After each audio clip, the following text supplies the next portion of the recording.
What's up guys, I'm back with a Netflix original film, and there was quite a bit of buzz around this movie as it won the dramatic competition directing award at the Sundance Film Festival. Netflix acquired the rights to the flick and released it as original content. Let's get into it. By the by, I'm the movie guy and this is my review for the 40-year-old version. I'm gonna make him an offer again with you.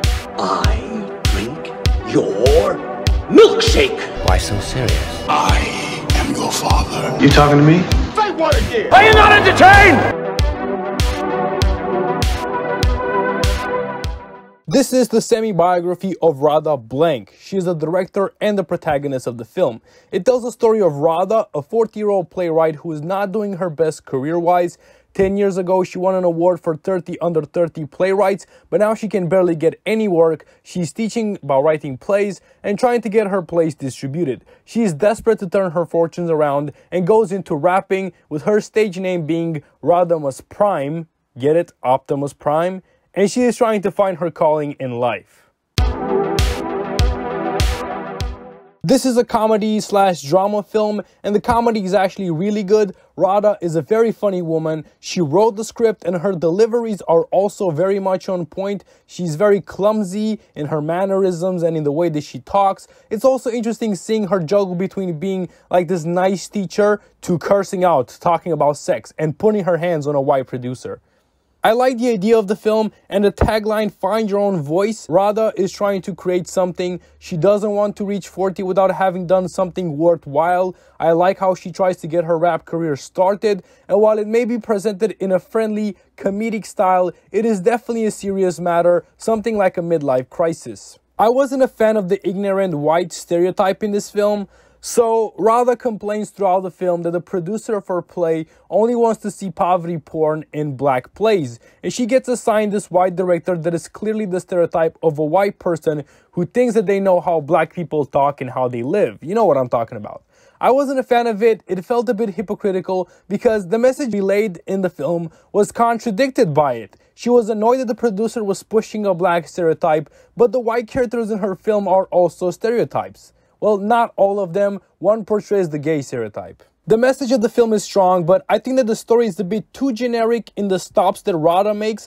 I'm not going to go into details because I don't want to spoil anything. The writing is the best part about this movie. I love the dialogue of the characters. The pacing of the movie is also a bit shoddy towards the end especially.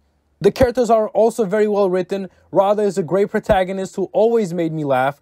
Other characters include D, a young beat producer who gets motivated by Radha, and he's doing his best to motivate her to make music because she speaks truth through her lyrics. Archie is Radha's agent but also her friend. He helps her get opportunities even by doing demeaning things. Radha Blank directed, wrote, and stars in this film as well herself.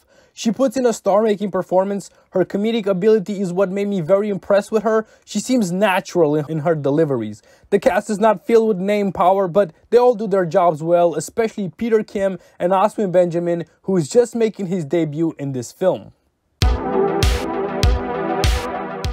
My favorite scene is when D, the beat producer, digs into an aspiring rapper for having a nonsensical song, a song which has no storyline and is just words on a paper. D has been impressed by Radha's song, her subject matter, but the thing that makes this the best scene for me is the comedy.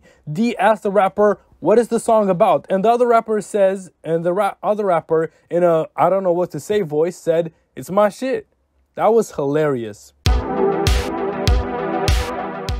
A good acquisition from Netflix, and if you are looking for a comedy drama film, you should watch it, but it's not perfect. As I've said, I felt that there was some hypocrisy in this film. The story follows the basic hoops, and there are some pacing issues, but expect some great comedy writing from this one, and a really powerful message about finding your true passion. So my rating for the 40-year-old version is 3 stars.